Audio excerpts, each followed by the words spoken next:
Alhamdulillah, Alhamdulillahi Rabbil Alamin. Allahumma salli ala Sayyidina Muhammad wa ala ali Sayyidina Muhammad. Kita dalam segala urusan dunia mengambil keputusan, kita harus bermusyawarah. Tapi kalau dalam hal ibadah tidak semestinya bermusyawarah. Artinya kalau kita mau laksanakan kewajiban kita, masa kita bermusyawarah dulu?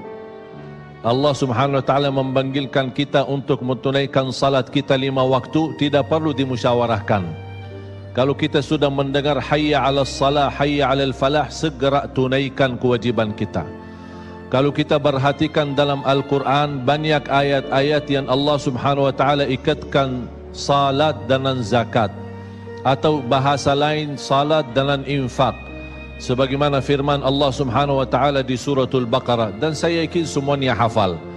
A'udzu billahi minasyaitonir rajim.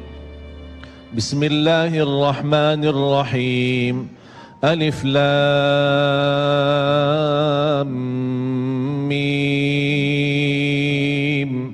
Dzalikal kitabu la raiba fihi hudan lil muttaqin. Alkitab ini petunjuk bagi siapa? Bagi muttaqin. Dan Allah menjelaskan sifat-sifat mereka. Kalau kita ingin meniru mereka, ingin bergabung bersama mereka, ingin menjadi seperti mereka, ikutilah penjelasan Al-Quran. Siapa si al-muttaqin ini? Allah Subhanahu wa taala sebutkan, الذين يؤمنون بالغيب ويقيمون الصلاة ومما رزقناهم ينفقون. Mereka adalah yang beriman tentang gaib. Apa yang gaib? Allah, malaikat, jannah, surga, neraka, segala sesuatu yang gaib mereka percaya, walaupun mereka tidak melihat dengan mata sendiri. Dan sifat mereka alladzina yuqimuna as-salah. Beda artinya yuqimuna as-salah sama yusallun. Ada orang hanya kerjakan salat, tapi ada orang mendirikan salat. Ada 2 orang salat di saf pertama, sama-sama ruku', sama-sama sujud, sama-sama membaca Al-Quran, tetapi satu diterima oleh Allah, satu tidak diterima oleh Allah. Apa persoalannya? Karena satu menghadap Allah dengan hatinya, dan satu hanya menghadap Allah dengan fisik badannya. Makanya kita melihat orang yang salat dengan hatinya, nikmat salatnya, bisa tenang bacaannya, tenang rukuknya, tenang sujudnya. Beda sama orang yang buru-buru melaksanakan salat. Saya pernah masuk satu masjid, habis saya tahiyatul masjid duduk. Saya melihat seorang baru masuk dan juga tahiyatul masjid. Saya melihat gerakan salatnya, subhanallah, bukan subhanallah, na'udzubillah. Luar biasa cepat. Saya hanya menangkapi bacaan gerakan salatnya. Saya baca Al-Fatihah.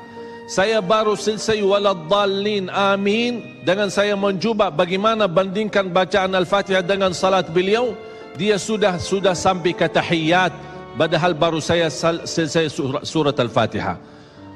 Salat apa ini yang kita kerjakan? Banyak orang-orang berlomba-lomba seolah-olah ada juara.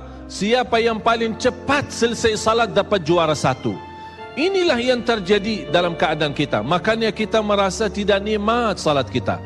Yang kita hanya kejar seminar khusyuk dalam salat, latihan khusyuk dalam salat. Sebenarnya Bapak Ibu biar faham, tidak ada perintah dalam Al-Quran memerintahkan salat yang khusyuk. Tidak ada perintah dari Rasul salat yang khusyuk. Salat khusyuk itu apa? Salat yang khusyuk hasil dari salat yang tenang. Allah perintahkan ketenangan dalam salat.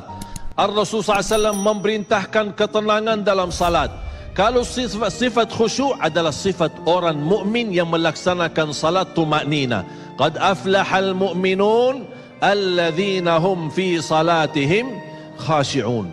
Ketika ada seorang datang ke masjid di zaman Rasulullah sallallahu alaihi wasallam, masuk masjid tahiyatul masjid, selesai salat dia datang kepada Rasul mau salaman, Rasul tidak menjawab. Bahkan Rasul berkata, salli fa innaka lam tusalli salatlah karena kamu belum salat. Dia pergi ke depan, salat lagi, selesai balik lagi bertemu Rasul.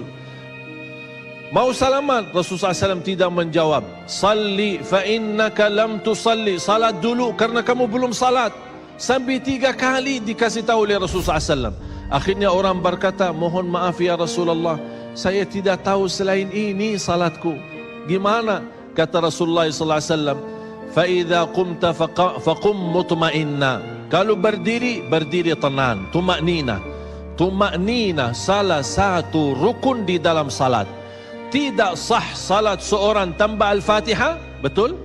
Sama tidak sah salat seorang tanpa tumaknina.